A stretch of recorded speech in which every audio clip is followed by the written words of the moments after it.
Good morning class.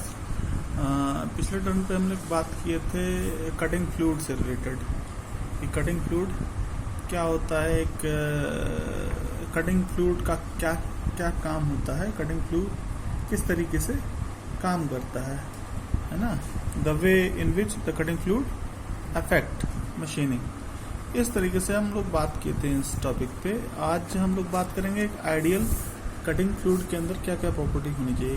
An ideal cutting fluid should have, एक ideal cutting fluid के अंदर किस तरीके की प्रॉपर्टीज होनी चाहिए। अगर हम मान लिया कटिंग फ्लूइड किसी अपने मशीनिंग पर्पस के लिए इस्तेमाल करने वाले हैं, उस पर्टिकुलर टाइम पे हम कौन सा एक कटिंग फ्लूइड सेलेक्ट करेंगे, उस सिलेक्शन के पीछे हमारे दिमाग में क्या चीज़ें होनी चाहिए, इस के रिगार्डिंग आज बात करेंगे। तो हम लोग पिछले टर्म पे जो डिस्कस किए थे उसको थोड़ा सा समराइज करते हैं, उसके बाद आगे बढ़ते हैं। तो कटिंग फ्लूइड बेसिकली क्या था, पहले बात हम कर लें फ्लूइड क्या था। फ्लूइड क्या है? फ्लूइड मतलब कोई भी मटेरियल जिसके अंदर फ्लो होने की टेंडेंसी हो वो फ्लूइड कहला सकता है, मतलब उसे फ्लूइड कह सकते हैं। तो which have a tendency to flow is known as fluid. ठीक है, तो a fluid which is used in cutting operation is known as cutting fluid. Cutting operation में जिसका इस्तेमाल करते हैं वो कटिंग फ्लूइड है। तो अ कटिंग फ्लूइड में be very effective for improving the overall machinability. Overall machinability को इम्प्रूव करने के लिए कटिंग फ्लूइड बहुत ज़्यादा इफेक्टिव है। कैसे? वो टेम्परेचर को डिसअपिएट कर देता है, फ्रिक्शन को रिड्यूस कर देता है, कूल कर देता है पूरा एंटायर जोन को, मशीनिंग जोन को। तो ये सब इसके बेनिफिट्स, एडवांटेजेस हैं। तो अभी हम लोग फिर समराइज कर रहे हैं उस पॉइंट पे। The way in which the cutting fluid affect the machining can be summarise follows. Number पहला, cooling down the chip tool work zone by carrying away some of the generated heat को generate कर दे रहा है, मतलब वो heat जो generate हो रहा है वो डिसअपिएट कर दे रहा है। कहने का मतलब यह है कि कैरी अपने साथ करके लेकर चला जा रहा है कटिंग फ्लूइड। सेकेंड है reducing the coefficient of friction at the chip tool interface due to the formation of weaker compound at the interface. क्या होता है कि चिप और टूल के फेस, रेक फेस के बीच में एक वीकर कंपाउंड बनता है। ये वीकर कंपाउंड क्यों बनता है? ये वीकर कंपाउंड बनने के पीछे कारण यह है कि कटिंग फ्लूइड में एक एडिटिव्स अलग से मिलाया जाता है। उस एडिटिव्स के कारण वो वीकर कंपाउंड बनता है ताकि बिल्ट अप एज फॉर्मेशन ना हो और इस तरीके की दिक्कत ना हो, फ्रिक्शन आपका कम हो। इन सब कारणों से हम लोग अलग से एडिटिव मिलाते हैं ताकि वो वीकर कंपाउंड बनाए और आसानी से वो टूट के आसानी से वो निकल जाए चिप के साथ, वो चिप आपके रेक फेस पे जाके चिपके ना। ठीक है। थर्ड पॉइंट है reducing thermal distortion caused by the temperature gradient generated during machining. ठीक है। अब टेम्परेचर बढ़ने के साथ साथ आप देखते हैं कि डिफरेंट मटेरियल के अंदर डिस्टॉर्शन आ जाता है। डिफरेंट मटेरियल के अंदर शेप उसका चेंज हो जाता है अनइवन टेम्परेचर डिस्ट्रीब्यूशन के कारण। तो चूंकि ये टेम्परेचर को मिनिमाइज कर देगा थर्मल, इसलिए थर्मल डिस्टॉर्शन को भी मिनिमाइज करेगा। ठीक है। Washing away the chip and cleaning the machining zone. ठीक है, वॉश आउट कर देता है, फ्लश आउट कर देता है, protecting the finish surface from corrosion. ठीक है, कोरोजन से बचाता है। तो कहने का मतलब यह है कि कूलिंग डाउन, जो कटिंग फ्लूइड बेसिकली क्या कर रहा है, कूलिंग डाउन क्या कर रहा है, cooling down basically obviously increases the tool life and reduce the thermal distortion. A reduction in coefficient of friction lowers the machining force। ठीक, कोएफिशिएंट ऑफ फ्रिक्शन अगर रिड्यूस कर रहा है तो मशीनिंग फोर्स को लोअर कर रहा है। And power consumption, this also prevents the formation of built up edge and the surface finish improves greatly. Washing away of the chip is very helpful in case of chip are very small as in grinding and milling। ठीक है, तो ये benefits हैं आपके cutting fluid के, वह cool करता है, टूल की लाइफ को इंक्रीज कर देता है, थर्मल डिस्टॉर्शन को रिड्यूस करता है, कोएफिशिएंट ऑफ फ्रिक्शन को रिड्यूस करता है, मशीनिंग फोर्स और पावर कंजम्पशन को रिड्यूस करता है, बिल्ट अप एज फॉर्मेशन को रिड्यूस करता है, सरफेस फिनिश को इम्प्रूव करता है, वॉश आउट करता है मशीनिंग जोन को। तो ये सब बेनिफिट्स हैं आपके कटिंग फ्लूइड के। कटिंग फ्लूइड का ये काम है।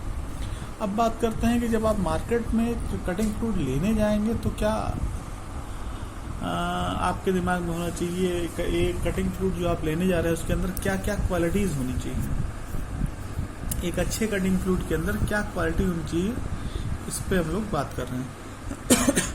तो ये है an ideal cutting fluid should, an ideal cutting fluid should, एक आइडियल कटिंग फ्लूइड के अंदर क्या होनी चाहिए। आइडियल मतलब भाई आप ये चाहेंगे कि उस फ्लूइड के अंदर ये चीज़ें रहें। ये बात अलग है कि एक्चुअल में वो सब पूरी चीज़ें नहीं अवेलेबल रहती हैं। मतलब किसी भी आइडियलिस्टिक चीज़ में अगर हम देखते हैं तो उसको हम उस आइडियल को लेके हम लोग चलते हैं कि उस तरीके से हम पाएं, लेकिन वास्तव में वो चीज़ें उसके आसपास चीज़ें रहती है, लेकिन एग्जैक्टली आइडियल जैसी कोई चीज़ होती नहीं है। लेकिन इस आइडियलिस्टिक को अगर हम ये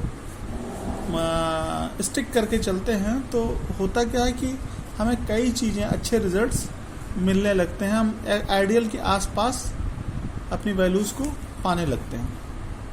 तो आइडियल कटिंग फ्लूइड के अंदर क्या क्या प्रॉपर्टी होनी चाहिए। An ideal cutting fluid should number 1 have a large specific heat and thermal conductivity. ठीक है, स्पेसिफिक हीट और थर्मल कंडक्टिविटी ज़्यादा होनी चाहिए। थर्मल कंडक्टिविटी ज़्यादा होनी चाहिए मतलब कि टेम्परेचर डिसिपिएट करने की क्षमता होनी चाहिए, कि मतलब एक एंड में अगर टेम्परेचर हो तो दूसरे एंड में आसानी से वो हीट का फ्लो हो जाए जल्दी से, है ना। जितने भी क्विक रिस्पॉन्स होगा टेम्परेचर का, मतलब एक पॉइंट पे आपने टेम्परेचर दिया, उसका रिस्पॉन्ड आपका दूसरे पॉइंट पे मिल जाए, मतलब टेम्परेचर कंडक्ट हो जाए, तो हीट है वो कंडक्ट हो जाए प्रॉपरली। ठीक है, थर्मल कंडक्टिविटी ज़्यादा होनी चाहिए। ठीक है, एक एंड से दूसरे एंड पे फ्लो हो जाए आसानी से, तो ये थर्मल कंडक्टिविटी कहेंगे। ठीक है, सेकंड है have a low viscosity and small molecule size. Viscosity कम होना चाहिए। ठीक है, ज़्यादा विस्कोस होगा तो वो बिल्कुल चिपका रहेगा, स्टिकी रहेगा। ठीक है, आसानी से फ्लोबिलिटी होनी चाहिए, कहने का मतलब यह है। लो विस्कोसिटी होने से क्या बेनिफिट है, वो फ्लोइंग बिहेवियर का हो जाएगा, इजीली फ्लो करेगा। ठीक है, अब low viscosity and small molecular size. Small viscosity low होने का बेनिफिट क्या है कि भाई कई जगह पर वो जल्दी जल्दी फ्लो हो जाएगा और पहुंच जाएगा डिफरेंट लोकेशंस पे। फिर ये बात किया जा रहा है कि भाई have a small molecular size. Molecular size के स्मॉल होने का क्या मतलब है। मॉलिक्यूलर साइज के स्मॉल होने का मतलब ये है कि चूंकि चिप जैसे, मतलब मान लिया ये कोई जनरल फिगर हम देख लेते हैं, तो यही फिगर है, इसी फिगर के ऊपर बात कर लेते हैं। ये आपका चिप फ्लो कर रहा है, ये आपका टूल है, तो ये चिप और टूल के बीच में कुछ गैप हल्का होता होगा ना, तो इसी गैप के अंदर अगर आपका कटिंग फ्लूइड है तो इस गैप में वो आसानी से पहुंच जाए, मतलब अगर उस गैप में वो आसानी से पहुंचेगा तभी कटिंग फ्लूइड अपना वर्क करेगा। तो विस्कोसिटी कम होने से क्या होगा कि तेजी से आएगा, मॉलिक्यूलर साइज कम होने से क्या होगा, उस गैप में आसानी से पहुंच जाएगा। तो अगर कटिंग फ्लूइड उस पर्टिकुलर पोजीशन पे जहां उसकी रिक्वायरमेंट है वहां पहुंचेगा तभी तो अपना वर्क करेगा। तो इसीलिए कहा गया कि have a low viscosity and small molecular size. Small molecular size का कहने का मतलब है to help to penetrate the chip tool interface. Chip और टूल के इंटरफेस पे वो घुस जाए आसानी से, अगर मॉलिक्यूल छोटा होगा तो। अगर मॉलिक्यूल्स छोटे होंगे तो आसानी से उस गैप में, चिप और टूल के गैप में वो घुस जाएगा। तो इसलिए जो आपके कटिंग फ्लूइड का जो साइज होना चाहिए, मॉलिक्यूलर साइज होना चाहिए, वो स्मॉल होना चाहिए। ठीक है, और विस्कोसिटी कम होनी चाहिए। विस्कोसिटी कम होने का बेनिफिट यह है कि तेजी से वो एक जगह से दूसरी जगह फ्लो हो जाएगा, और साइज छोटा होने से मतलब पेनिट्रेट कर जाएगा उस गैप में, चिप और रेक फेस के बीच में जो गैप है वहाँ पे आसानी से पेनिट्रेट कर जाएगा, घुस जाएगा। और क्यों? क्योंकि अगर उस लोकेशन पे नहीं पहुँचेगा जहाँ पे हीट जनरेट हो रहा है तो फिर हीट डिसिपिएट कैसे करेगा। इसलिए आपका जहाँ पे हीट जनरेट हो रहा है वहाँ पे इस कटिंग फ्लूइड का पहुँचना जरूरी है, इसलिए मॉलिक्यूलर साइज स्मॉल होना चाहिए। ठीक है। थर्ड पॉइंट है contains suitable reactive constituent. Suitable reactive constituent for forming a low strength compound after reacting with the work material. एक सुटेबल रिएक्टिव कांस्टिट्यूएंट होना चाहिए। वही जो हमने कहा कि भाई एक एडिटिव मिला होगा ताकि वो वीकर कंपाउंड बनाए, ठीक है। जैसे फॉर एग्जांपल हम इस तरीके से पिछले उसमें भी बताए थे, अभी बता रहे हैं कि अगर एक कटिंग फ्लूइड के अंदर क्लोरीन, मान लिया आपने एडिटिव इस्तेमाल किया गया है, एक क्लोरीन अगर एडिटिव आपने कटिंग फ्लूइड के अंदर इस्तेमाल किया है और आप मशीन कर रहे हैं किसका, स्टील का। अगर आप मशीनिंग कर रहे हैं स्टील का, अगर आपने कटिंग फ्लूइड में क्लोरीन इस्तेमाल किया है और मशीनिंग कर रहे हैं आप स्टील का, तो क्या होगा, एक वीकर कंपाउंड बनेगा आयरन क्लोराइड इंटरफेस पे, चिप और रेक सरफेस के इंटरफेस पे आयरन क्लोराइड बनेगा, जो कि एक वीक कंपाउंड होगा और शियरिंग एक्शन को ये प्रिवेंट करेगा। ये जो शियरिंग एक्शन है उसको प्रिवेंट करेगा, जिससे कि आपकी ओवरऑल मशीनेबिलिटी को इम्प्रूव होगा, फ्रिक्शन रिड्यूस हो जाएगा और पावर कंजम्पशन आपका कम होगा। तो ये सब बेनिफिट है अगर आप एक सुटेबल रिएक्टिव कांस्टिट्यूएंट मिलाएं तो जैसे आप मान लिया स्टील की मशीनिंग कर रहे हैं तो आप क्लोरीन का इस्तेमाल करेंगे, तो जिससे आयरन क्लोराइड बन जाएगा। इस तरीके से आप किस टाइप के वर्क मटेरियल के ऊपर काम करने जा रहे हैं, इसके ऊपर डिपेंड करेगा कि आप कौन से एडिटिव मिला रहे हैं। ठीक है। तो फोर्थ पॉइंट है non poisonous and non corrosive. जो आप कटिंग फ्लूइड इस्तेमाल करेंगे वो पॉइजनस नहीं होना चाहिए और कोरोसिव नहीं होना चाहिए। Non corrosive and non poisonous, मतलब ऐसा ना हो रिएक्ट करके कोरोजन क्रिएट करे या पॉइजनस हो। ठीक है। और नेक्स्ट पॉइंट है be inexpensive and easily available, है ना, सस्ता होना चाहिए और हर जगह अवेलेबल होना चाहिए। ठीक है। तो ये चीज़ है जिसको हम कटिंग फ्लूइड में बताएंगे कि एक आइडियल कटिंग फ्लूइड के अंदर कितनी नंबर ऑफ क्वालिटीज़ होनी चाहिए। हम जब भी कोई कटिंग फ्लूइड सेलेक्ट करने जाएंगे तो हमारे दिमाग में ये चीज़ें होनी चाहिए कि स्पेसिफिक हीट और थर्मल कंडक्टिविटी ज़्यादा हो, उसकी मॉलिक्यूलर साइज कम हो, लो विस्कोसिटी हो, रिएक्टिव कंस्टिट्यूएंट हो ताकि वीकर कंपाउंड बनाए, नॉन पॉइजनस, नॉन कोरोसिव हो, इनएक्सपेंसिव हो, इजीली अवेलेबल, ये चीज़ें। ठीक है। अब हम बात करेंगे डिफरेंट कटिंग फ्लूइड्स के ऊपर, है ना। तो वो डिफरेंट कटिंग फ्लूइड्स क्या क्या हैं। डिफरेंट कटिंग फ्लूइड्स आपके जैसे इसको बाइफरकेट किया गया है वाटर बेस्ड फ्लूइड में, मिनरल ऑयल बेस्ड फ्लूइड में, फिर mineral oil based fluid active oil और इनएक्टिव ऑयल में। जैसे वाटर बेस्ड फ्लूइड है, मिनरल ऑयल बेस्ड फ्लूइड है, फिर सिंथेटिक फ्लूइड है, फिर गैसेज है। इस तरीके से आप डिफरेंट कटिंग फ्लूइड्स को आप बाइफरकेट कर सकते हैं, उसको अलग अलग कर सकते हैं कटिंग फ्लूइड को। ठीक है।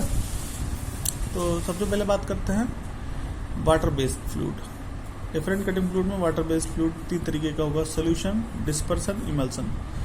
सोल्यूशन मतलब होमोजेनियस मिक्सचर, इमल्सन मतलब इमिसिबल। जैसे सोल्यूशन का एग्जांपल हो गया, माने आप चीनी और पानी, नमक और पानी, ठीक है, ये हो गया सोल्यूशन।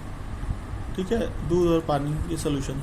इमल्सन मतलब इमिसिबल, जैसे तेल और पानी, दोनों लिक्विड है लेकिन दोनों को आप मिक्स करेंगे वो प्रॉपरली मिक्स नहीं होगा, वो अलग अलग आपको दिखेगा। ठीक है। डिस्पर्सन मतलब वो डिस्पर्स होगा अलग अलग क्वांटिटीज में, अलग अलग रेशियो में। ठीक है। Dispersion. Mineral oil based fluid क्या है, inactive oil, active oil. Inactive oil को कैसे बाइफरकेट किया गया, mineral oil, fatty oils, inactive additive oils. Active oils क्या है, sulphurised mineral oil, sulphochlorinated oil with fatty compound, ठीक है, ये क्लासिफिकेशन है। सिंथेटिक फ्लूइड है और गैसेस हैं। इस तरीके से हम डिफरेंट कटिंग फ्लूइड्स को बाइफरकेट कर सकते हैं, ठीक है। अब फिर हम बात करेंगे कि भाई अब ये जानिए कटिंग फ्लूइड को कुछ टाइम चाहिए उस इंटरफेस पे अपना वर्क करने के लिए। तो इसलिए अगर आप कटिंग वेलोसिटी इंक्रीज करते हैं, कटिंग स्पीड इंक्रीज करते हैं, तब भी कटिंग फ्लूइड के इफेक्टिवनेस को वो इफेक्ट करता है। अगर आप कटिंग स्पीड ज़्यादा इंक्रीज करते हैं तो effectiveness of cutting fluid decreases, तब डिक्रीज होगा अगर आप कटिंग स्पीड को इंक्रीज करेंगे तो। लेकिन साथ ही साथ क्या होगा कि अगर आप कटिंग स्पीड को इंक्रीज करेंगे तो लार्ज फ्रैक्शन ऑफ हीट जो जनरेट हो रहा है वो अपने साथ कैरी कर ले जाएगा। तो एक बेनिफिट भी है, एक लॉस भी है। लॉस क्या है कि इफेक्टिवनेस उसका कम हो जाएगा, डिक्रीज हो जाएगा कटिंग फ्लूइड का, क्योंकि वो कम देर के लिए इंटरफेस पे कांटेक्ट करेगा कटिंग फ्लूइड। लेकिन बेनिफिट क्या है कि लार्ज फ्रैक्शन ऑफ हीट जो जनरेट हो रहा है वो अपने साथ कैरी कर ले जाएगा जल्दी से, तो ये बेनिफिट है।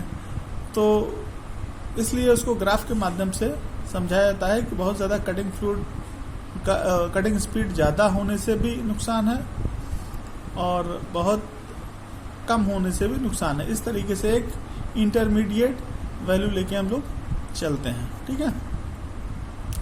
अब फिर ये भी बात करते हैं कि इफेक्टिवनेस ऑफ कटिंग फ्लूइड एक और चीज़ के ऊपर डिपेंड करती है कि आप कटिंग फ्लूइड का इस्तेमाल कैसे करते हैं। मतलब वो फ्लडेड है या आप उसमें फोर्सबली इंजेक्ट कर रहे हैं।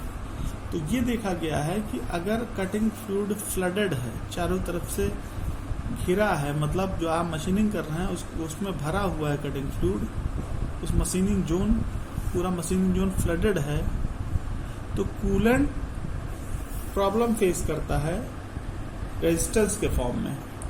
तो इसको ऐसे कह सकते हैं, the effectiveness of cutting fluid also depends on the technique of application. It has found that when the cutting zone is flooded, the coolant faces some resistance to enter in the chip tool interface. ठीक है, flooded में ये दिक्कत आती है कि वो resistance face करता है चिप टूल इंटरफेस में जाने में, ठीक है। However, the effectiveness is not high, but if the coolant is forcibly injected into the interface, the fluid acts in much more effective manner. अगर आप फोर्सफुली इंजेक्ट करेंगे कटिंग फ्लूइड को interface पे, तब वो ज़्यादा इफेक्टिवली काम करेगा। इसका मतलब आप कटिंग फ्लूइड का इस्तेमाल किस तरीके से करते हैं, उसको अप्लाई कैसे करते हैं, इसके ऊपर भी डिपेंड करेगा कि उसकी इफेक्टिवनेस कैसी होगी। तो अगर आप फोर्सफुली इंजेक्ट करते हैं कटिंग फ्लूइड को, अगर आप इंटरफेस पे फोर्सफुली इंजेक्ट करते हैं तो वो ज़्यादा इफेक्टिव होगा विद रिस्पेक्ट टू अगर आप फ्लडेड कर दें, चारों तरफ से कटिंग फ्लूइड को मशीनिंग जोन में भर दें।